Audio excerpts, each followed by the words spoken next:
Well, welcome and hello, everybody.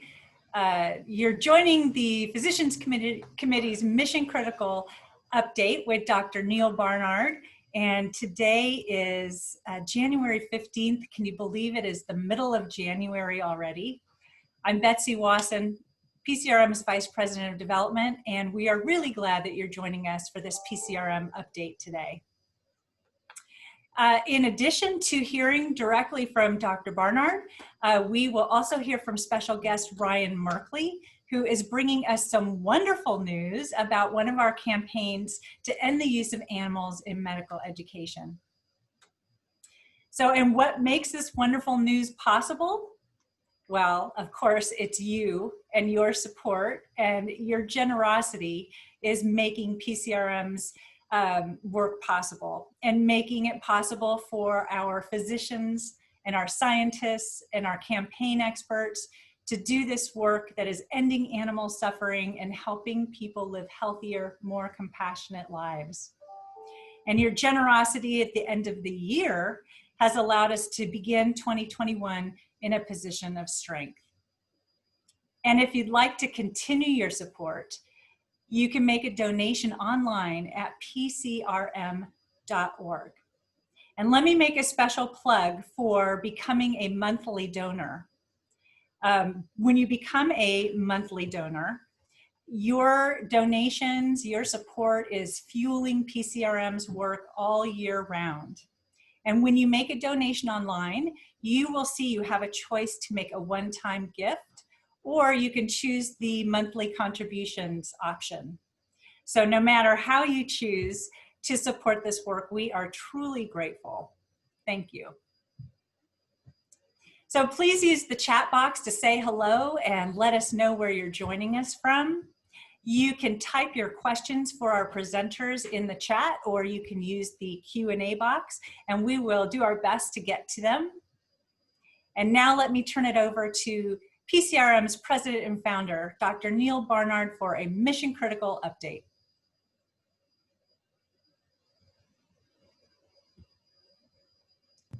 You'd think I'd know to unmute by now. You'd think I'd know how to unmute by now. Anyway, thank you, Betsy. Thanks to everybody for joining us. I was just watching in the chat box. So many people are signing in. If you haven't yet, please jump in, let everybody know where you're calling from. Say hi. We're delighted to have you with us. As Betsy said, we want to thank you for your support that makes our work possible. I know Ryan has some terrific news coming up in just a minute, so I don't want to steal his time, but there are some other things that I want to tell you about, including some fantastic news that we got just this morning. Let me share my screen. I want to tell you what I'm talking about. Okay, you remember, when was this? A little over maybe a year and a half ago, something like that. The Environmental Protection Agency announced that they agreed with us that it's time to move away from animal testing.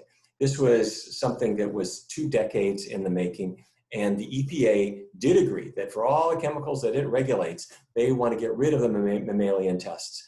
And they're on a time frame for doing that. So it's not a done deal yet. We're still working with them to make this happen. So to push that forward, we also had legislation, which we had proposed in California, so that animal tested cosmetics could not be sold. Because we knew that a manufacturer who couldn't sell a cosmetic product in California because of animal testing, they weren't gonna do animal testing at all. California is 1/5 of the market in the United States. They want, if it's illegal in California, they want to formulate their products without animal testing, and that goes nationwide, really worldwide. However, the reason I'm bringing this up right now is that when that legislation was enacted, we were all thrilled because it meant the end of animal testing for every cosmetic product, really. But there was a huge exception, a loophole, really, that said that if the law required certain animal testing, then it would be allowed. It was an exception. And what everyone was thinking of at that time was not in the United States, it was really China. Because China would say, by law, you're not going to be able to market something manufactured in, say, Cincinnati. and send it over to China without new animal testing. So they were requiring new animal testing. We knew, oh my good, this is not good. It means the companies will still do animal testing in order to market in China. Christy Sullivan on our staff made a prediction that day. She said, we are working with governments worldwide, working to harmonize, and she predicted that China was going to move along and be able to close that loophole. So what that would mean is that a product that's now animal tested, say in the United States, in order to be sold in China, that loophole would close. So that animal testing would end because China would agree not to demand it. And animal tests done in Norway or Japan or some other country in order to satisfy the Chinese law, that those loopholes would all end too, because Chinese standards would change. And a product market from France, a L'Oreal product sent over to Shanghai, they wouldn't have to do any animal testing anymore because China would no longer require it. Christy predicted that loophole is going to change today. I gotta tell you, the headlines from France said, that's right. We now no longer have to do any animal testing for our products in order to market them, not just in Paris, but to market them in Beijing. So that loophole has now started to slam shut. Now, a lot more work is needed to make this happen and to make it effective worldwide, but that's exactly the case. So for all of us who have wanted to see the complete, forever, 100% end of animal testing for commercial products, for pesticides, for industrial chemicals, all of these things are on the road to happening and happening soon. So if you ever found that your heart was broken by what happens with animals, and you thought to yourself, will I get to the end of my lifetime without seeing meaningful change? The game has just changed in a huge way. Yes, all of this is moving forward very, very rapidly. And so great news, yes, things are going to be changing, not just here, but worldwide. Okay, the next thing I want to mention, shifting gears. As you know, we're gearing up for our summer conference that we have every year, the International Conference on Nutrition in Medicine. It's always a blast. We get huge numbers of doctors, dietitians, nurses, researchers, all getting together, promoting getting animals off the plate for healthy reasons. And last year we made a big pivot to a virtual program, which we had to do because of the pandemic. And you know what? We got to do it again this year. But it has allowed us to do something kind of interesting, which is now, because it's virtual and we're not all in one huge meeting room in Washington, D.C., it means people from all over the world can attend, and people from all over the world can also present. So at this year's conference, we have a diabetes expert from Finland, a nutrition expert and researcher from England, a researcher on gastroenterology, also from England. We have someone, Tina Chu is joining us from Taiwan. And there's a really cool study that I want to share with you that just came out from a researcher from Uppsala University named Tove Fall, who is going to present findings that say, you know what, if you're overweight and have diabetes, chances are your dog is going to be overweight and have diabetes too. And so they have done a lot of work on companion animals and health, and they're showing that sometimes, much as we love our companions, sometimes we're not a very good influence on them because we pass our own bad habits on to them. So anyway, that's Tove Fall from Uppsala University. My point is, the conference is going to be the biggest, best, and funnest ever, with all kinds of contributions from all around the world. Last thing I just want to mention, the pandemic is here. It's not going away anytime soon. The challenges remain. The bodies are still piling up. It is a horrible and frightening scene, and the virus is continuing to mutate, as you and I have talked about all along. That's what viruses do. So what that means is that in addition to masking, social distancing, good hygiene, and the vaccines, I should say, all of which are important and indeed crucial public health steps. In addition to all of those steps, we need one more thing, and that's really taking good care of our underlying health. Because if we have out of control diabetes or hypertension, carrying excess body weight, those make COVID a killer. And right now, as you and I are talking, there are people who are particularly vulnerable. When the virus comes into their household, if they have these underlying conditions, that COVID is going to take victims that it would otherwise not take. So we have our online nutrition class, Fight COVID with Food. We launched it last year. We had 16 sessions, and they were overwhelmingly popular. We're starting now again. We're starting January 19th. If you'd like to join, please do. You'll see information at our events page. But I have to say, this is really particularly targeted for populations who are at particular risk and their families. So if you'll help us spread the word for that, we would be grateful. That's all I've got, and let me turn it back to you, Betsy. Thank you, Dr. Barnard. And I wanted to mention too, you talked about the International Conference on Nutrition and Medicine, and this year we have something new. We have the Cheryl Nursing Scholarship that is going to help even more nurses take advantage of this wonderful educational opportunity and participate in this event. So thank you so much to the Cheryls. And if you are a nurse, please go on the ICNM website and check that out. Because it's something special, and the more people that we can bring in to this event, the better. So, Betsy, do you mind? Let me just echo what you just said. I want to say a huge thank you to the Cheryls who did exactly what you said.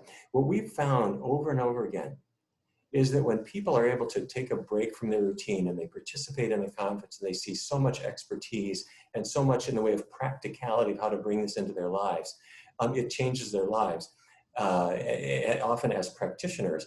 And we found that among the most influential people are the nurses, because they in turn reach so many patients on a practical level.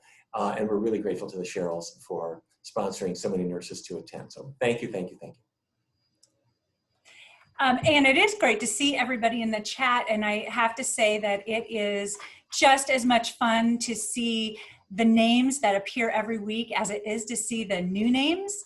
So hello to Annika in Claremont, California, and Amanda in North Carolina, Joanne in Bellevue, Kentucky, and Dick from Vero Beach. Thank you for joining us again this week, and thank you for promoting PCRM and helping spread the word to more and more people. So now I'd like to introduce our next presenter. Most of you already know him. Ryan Merkley has been working with PCRM for more than a decade on ending the use of animals in medical education. And he has probably seen it all in terms of what makes a successful campaign and the stubbornness and excuses that some of these institutions come up with to continue their cruel practices. But fortunately for us, Ryan is more stubborn, and that has resulted in a path forward that does not involve animal experiments in medicine. So I'm delighted to turn it over to Ryan now so he can bring us some good news on this Friday. Ryan. Thank you, Betsy. I've never been so happy to be called stubborn. Everybody, it's really great to be here. As Dr. Barnard and Betsy mentioned, we've got some news on a campaign we've been working on for a few years now. But I need to go back to start this story. And like so many elements of our work, it starts with the story of an animal. This is Diego. And in January of 2018, Diego was 8 years old, and he was turned into the Russell County Phoenix City Animal Shelter in Alabama. And less than 3 weeks after he arrived, he was put into a van along with his shelter companion, Mikey, who was about a year old at the time. And that van wasn't going to a new home. It wasn't going to a rescue. It was going to Tuskegee University. Now, many of us know the important role that Tuskegee has played in American education as a historically Black university. But unfortunately, for years, Tuskegee's veterinary school has been using healthy dogs like Diego and Mikey and hundreds of others over the years in what are called terminal surgery labs. Terminal meaning fatal. And in these surgery labs, multiple procedures are performed, and at the end of them, the dogs are all killed. Now, this was at one time commonplace. every veterinary school in America did it, just like at one point in the 1980s and 1970s, the vast majority of US medical schools used dogs and other animals to train medical students. But this has slowly gone away, and more vet schools are ending the practice. And when we learned about this first in March of 2018, just a couple months after it was too late for Diego and Mikey, we learned about it from a member in Alabama, actually, who told us about it. We checked with the shelter, we confirmed with them, and we started talking with folks in Alabama, some of whom are on the call today, who are already beginning a grassroots effort to pressure Tuskegee and to convince the school to change and to raise awareness about this issue. But to understand really what happened in these terminal surgery labs, it's easiest perhaps just to quote an anonymous vet student from Tuskegee who said this to a reporter. They said, "There have been eye removals, there have been amputations, they'll place a foreign body in the dog's throat, wait a couple hours, and then we have to go in and retrieve the foreign body." The student also said, "I mean, when it came time for the terminal surgery lab day, we were all in tears. I was a basket case. These animals, you know, they trust you. Even when they're in kennels and in pain, they're still looking at me, at us, for comfort. And I had to betray them. It was sickening and very traumatic." And no doubt many other vet students felt the same way. So we went, as we often do, first thing, to the leaders of Tuskegee's vet school. We wanted to get their side of the story. We wanted to learn more about it. And we wanted to urge them to replace these terminal surgery labs with humane alternatives. And in fact, there are many humane alternatives. The picture I'm about to show you is a synthetic model. This is the Sindaver surgical canine, developed by a company in the Tampa Bay area called Sindaver, who has made human simulators for years, and in fact, a company that we have worked with many times. But you don't need something high tech to replace deadly training labs when it comes to training veterinary students. You can have students participate in spay-neuter procedures in order to learn surgical technique. They can do surgery mentorships. And some vet schools, including the University of Florida, have low-cost community outreach programs where vet students are actually performing needed procedures for low-income individuals in the area. Florida does this. UC Davis does this. The Mississippi State does this as well, and other vet schools. There's no reason Tuskegee couldn't do something like this as well. That's what we told them. Now, in response, we were really surprised to hear that the dean and the head of the teaching hospital at Tuskegee actually said, well, we're going to replace the use of dogs from shelters, but what we want to do is start buying dogs from a breeder and using those dogs in terminal surgery labs.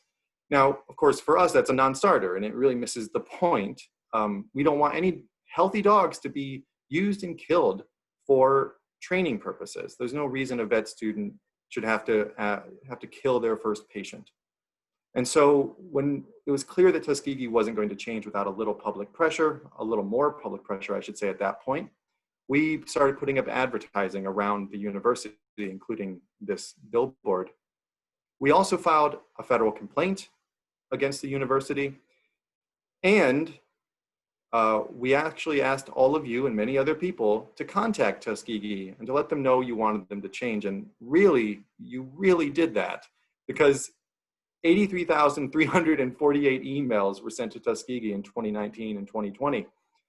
And I'm really happy to tell you that after all the work, we got some good news just a few days ago, because the head of the teaching hospital at Tuskegee told us the terminal labs have ended permanently. They will not resume.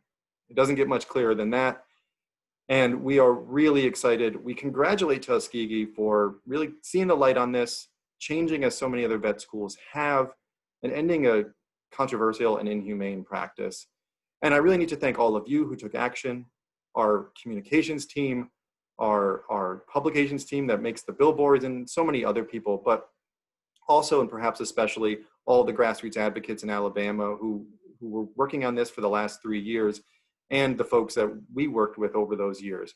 I can't tell you enough how excited we were to hear this news, and we hope that other vet schools, that some of which are still doing this, will follow suit.